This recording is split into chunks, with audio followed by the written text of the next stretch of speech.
I'm Matt McClure, and this is Currents. Catholic students take a stand against bullying with help from Miss New York. So with no role models and a culture that's sort of letting this happen, we're not enabling kids with the tools to fight it. And that's what my whole goal is to fight this.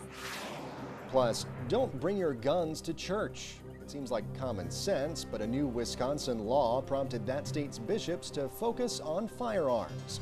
We'll have the latest. And it's a Mexican tradition, the Day of the Dead. We'll show you how a local group celebrated. It's not a time to be sad, it's a time to celebrate, the lives of them when they were alive.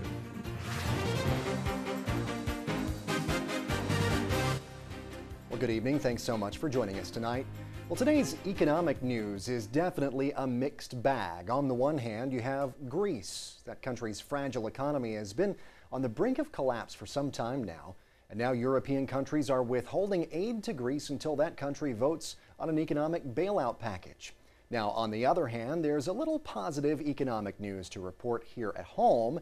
Jobless claims in the U.S. falling by 9,000 to 397,000 last week, that is. That's the lowest level in 5 weeks. Now, those numbers come a day before the government releases its jobs report for the month of October, and analysts expect the unemployment rate to remain at 9.1% for the fourth straight month.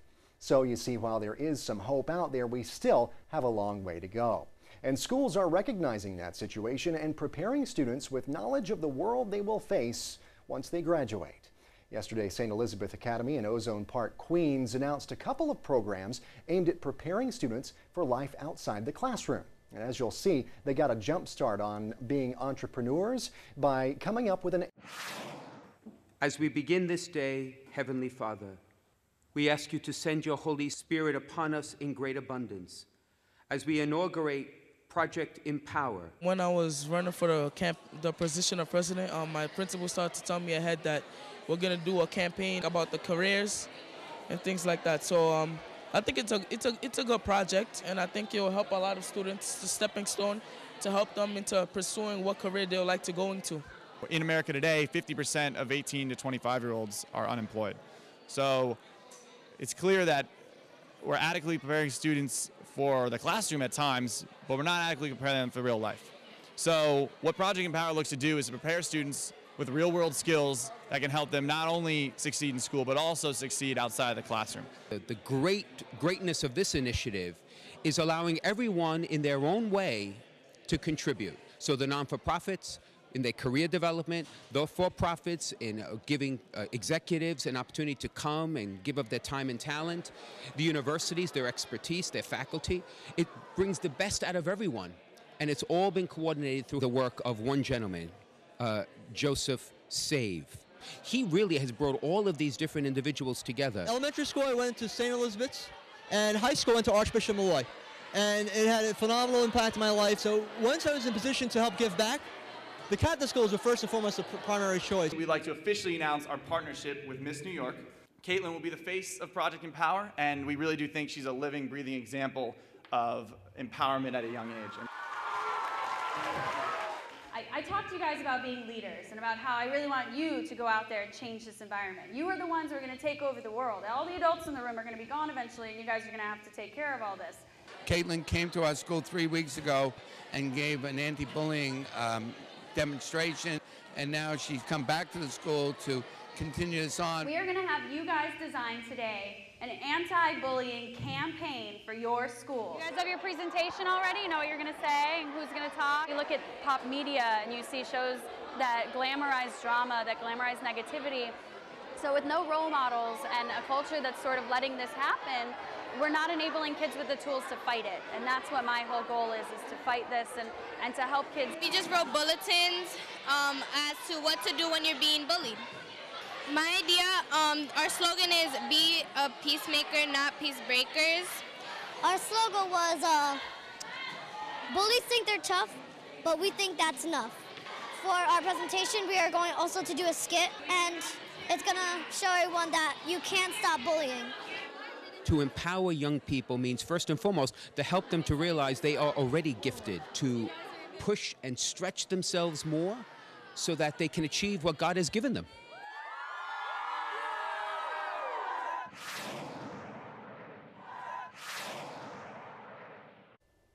A great message there. Well, stay with us. There's more currents coming up.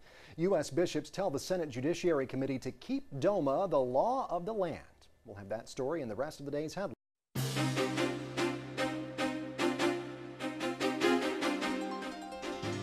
Welcome back to Currents. I'm Matt McClure. Coming up later, how one local group celebrates a Mexican tradition, the Day of the Dead.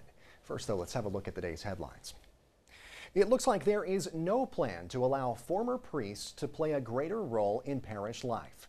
Questions about the idea arose after the former head of the Pontifical Congregation for the Evangelization of Peoples wrote in a letter that laicized priests, or those priests released from their priestly duties, would soon play a greater role in parish life. But now a Vatican official tells the National Catholic Reporter that the idea is just more of a hypothesis. The report says if it were to happen, it would not indicate a greater relaxation of priestly celibacy. Many priests request to be laicized in order to get married. Well, U.S. bishops are urging the Senate Judiciary Committee to uphold the Defense of Marriage Act, or DOMA. In a letter, a leading bishop asked the Judiciary Committee to not support legislation that would repeal DOMA, which defines marriage on the federal level as between one man and one woman. Earlier this year, the Obama administration announced that it would stop defending DOMA in court. Meanwhile, the Boston Pilot, the country's oldest Catholic newspaper, has retracted a column suggesting the devil may be responsible for homosexuality. The column's author, Daniel Avila, is an associate director of policy and research for the U.S. Bishops' Conference. According to the Associated Press, Avila wrote that scientific evidence on what causes same-sex attraction, quote, provides a credible basis for a spiritual explanation that indicts the devil, end quote. Now, in an apology posted on the Pilot's website, Avila wrote that statements made in the column do not represent the position of the U.S. Bishops' Conference. The Pilot also apologized for printing that column. Well, in other news from Massachusetts, the Bishop of Worcester says a priest from the diocese may have fled to his home country of the Philippines after being charged with possessing child pornography. The Worcester Telegram reports that the diocese cannot account for the whereabouts of Father Lo Dongor, who is also charged with stealing from his parish. Worcester Bishop Robert McManus says he's written to the Bishops' Conference of the Philippines, warning that Dongor may have returned to his home country. Well, the bishops of Illinois are at odds with Governor Pat Quinn over his decision to present a pro-choice leadership award. Quinn, who is Catholic, is scheduled to present the award at a dinner for an organization whose aim is to get pro-choice politicians elected to public office. Now, in a statement, the bishops write that Quinn's participation at the event is irreconcilable with his profession of faith. Well, meantime, Mississippi Governor Haley Barbour says he has not yet decided whether to support a ballot measure that would define fertilized human eggs as people. Reports say the proposal would effectively ban abortions in that state, but Barbour says he has concerns about it. What's been put on the ballot is a little bit ambiguous. It doesn't say life begins at conception. It says life begins at fertilization, cloning, or the functional equivalent thereof, something to that effect. Some very strongly pro-life people have raised questions about the ambiguity and about the actual consequences, whether there are unforeseen, unintended consequences. And I'll have to say that I have heard those concerns, and they give me some pause. Now, Barbour has made no secret of his opposition to abortion. He says he will decide by Tuesday whether to support the measure. Well, from California, the Diocese of Orange is seeking to stop the sale of the iconic Crystal Cathedral to another bidder. The diocese, which made a higher offer than the winning bid from Chapman University, argues that Chapman's bid would not provide full value for creditors. The diocese was looking to buy the cathedral to use as its new cathedral rather than construct a new building. The Crystal Cathedral is best known as the home of the Reverend Robert Schuller's Hour of Power worldwide TV broadcasts. Now, it's believed the bid from Chapman University was accepted because it would have allowed Schuller's church to lease the location and eventually buy back some of the property. Well, the organization Catholics Come Home has announced a new campaign aimed at bringing people back to the Catholic Church. Catholic News Agency reporting that the organization will air a TV ad on major networks beginning December 16th and ending January 8th. The ad, which will be available in English and in Spanish, will air on CBS, NBC, Univision, and several other networks.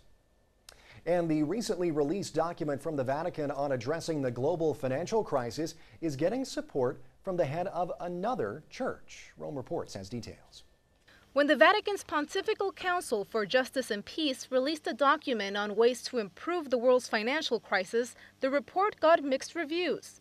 One of its supporters is the head of the Anglican Church, Dr. Rowan Williams. Through a statement recently published in the Financial Times, Williams says the document makes valid points that shouldn't be disregarded. Among them, he supports the proposal of having a so-called financial transaction tax, which is also being called a Robin Hood tax. This would include a 0.05% tax on share, bond, and currency transactions. That money, according to the document, would then be invested back into the real economy, both domestically and internationally. The tax could generate billions of dollars in return. In fact, the idea is also openly supported by Bill Gates, who is expected to talk about this during the coming G20 meeting in France. In his statement, Williams also supports the document's proposal that banks should be obligated by law to help reinvigorate the economy, especially when public money was used to keep them afloat. The Vatican's document also talks about keeping banking business separate from speculative transactions in the stock market.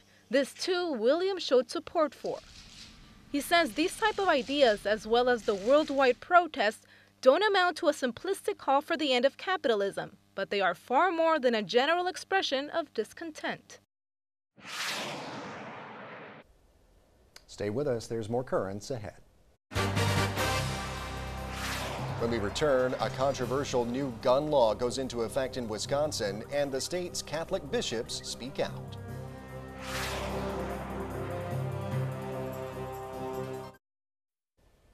Welcome back. Well, it's not a message you would expect from Catholic bishops on just any given day, anyway. Leave your guns at home.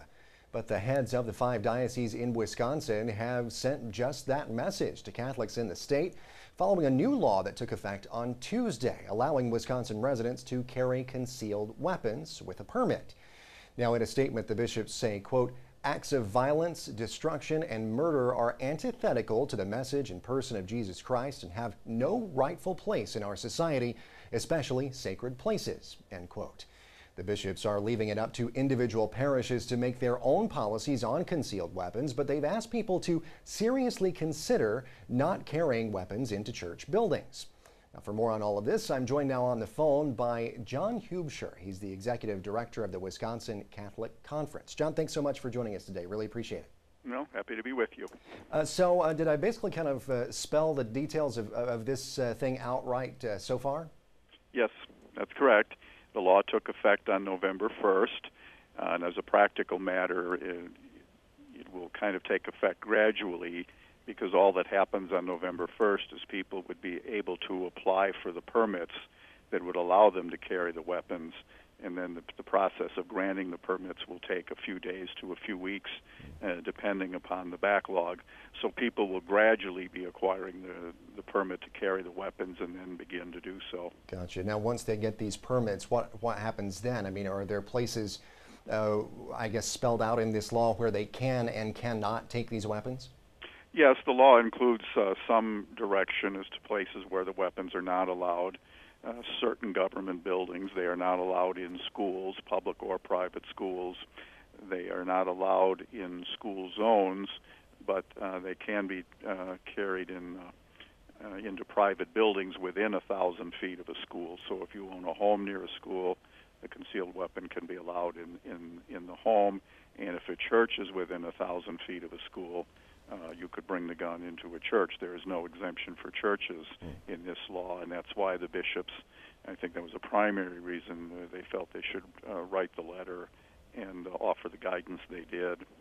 All right. And now you and actually several other religious leaders back in May, I believe, sent a letter to lawmakers there in Wisconsin asking them to consider putting an exemption for churches in to the law before it passed.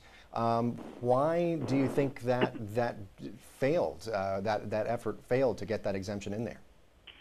Well, I think the conceal and carry law is now the law in 49 states, and while the law has different variations in the states, most of them do not have a prohibition for carrying into churches. Some of them do, and I can't speak for the legislators. I think they felt that you looked at the experience in other states, and you did not see a compelling need to exempt churches.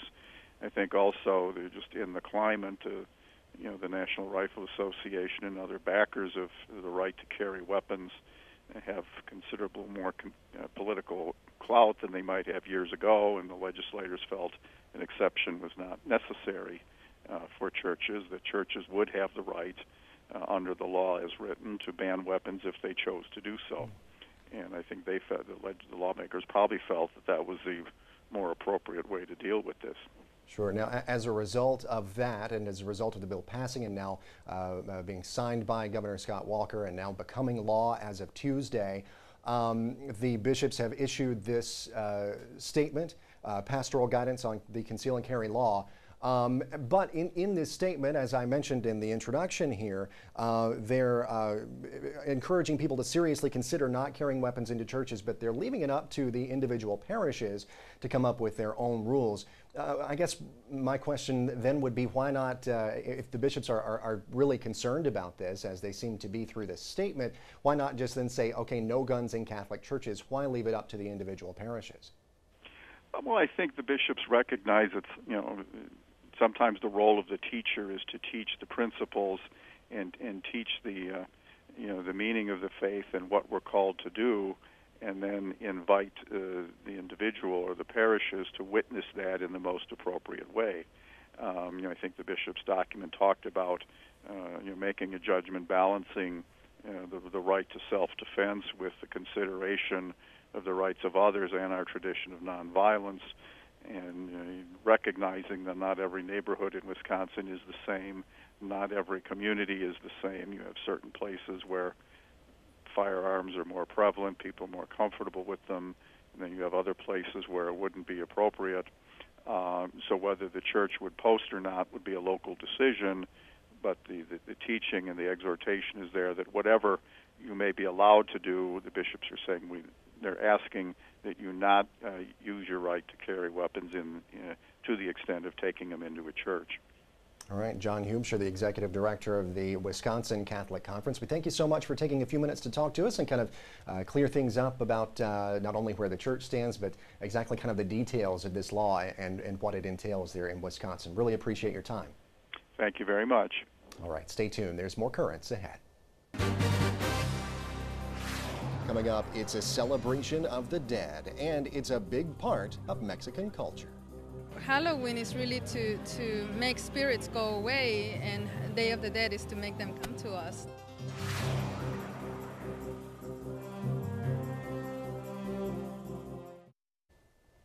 Well, finally tonight, yesterday was All Souls Day, as you may remember.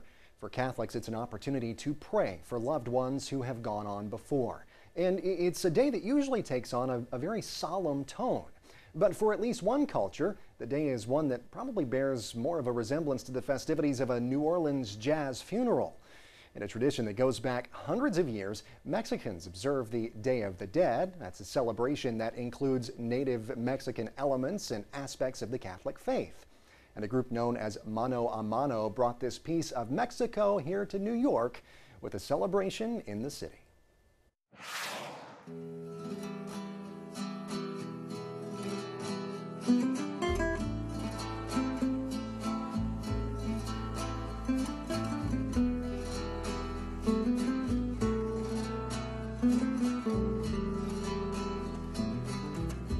We're celebrating the dead, the people who have passed away. It's a celebration that is done in Mexico. It usually takes 4 to 5 days, and it's the celebration of the Day of the Dead.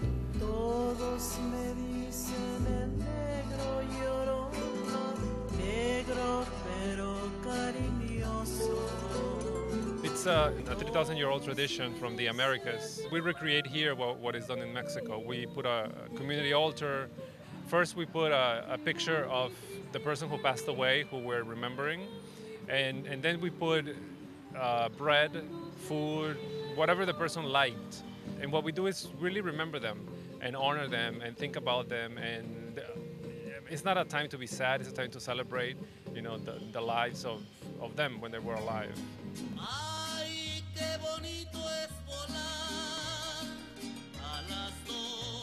If you see around you, it's a cemetery, which is really important to the tradition, that when we celebrate Day of the Dead, in Mexico, we usually do it on the cemetery. Halloween is really to make spirits go away, and Day of the Dead is to make them come to us, to keep venerating them, to remember what they changed in life, and to just to be with them.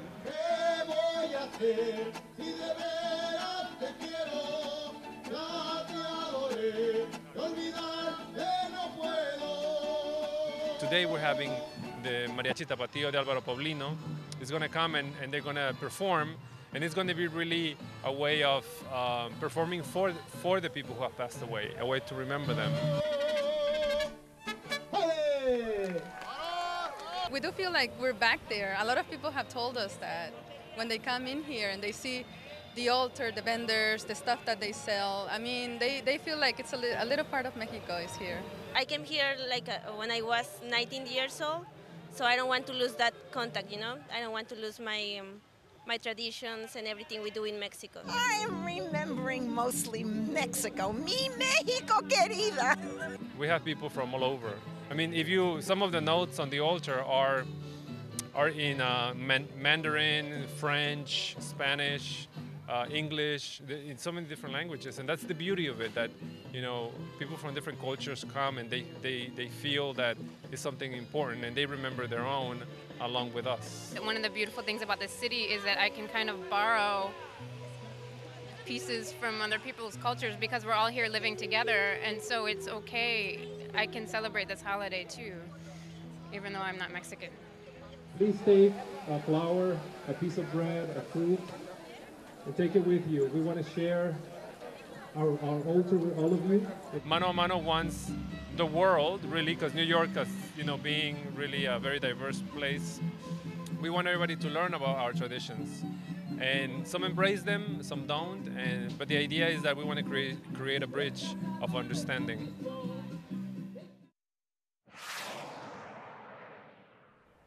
It never ceases to amaze me, the cultural diversity that we have in New York as a whole, especially in Brooklyn and Queens. It's just amazing, all the different celebrations and the different ways to observe the same days that we all kind of observe, but just in our own different ways. It's very, very neat and a very unique place to be to see it all. Well, that's it for this edition of Currents. Now, coming up tomorrow, it was not an everlasting love. After only 72 days of marriage, yes, just 72 days, Kim Kardashian files for divorce. But is there a lesson in all of this? We'll find out. Until then, though, be sure and visit us online at currentsny.net. We're also on Facebook and on Twitter. For all of us here at Currents, I'm Matt McClure. Thanks so much for watching. Have a great night.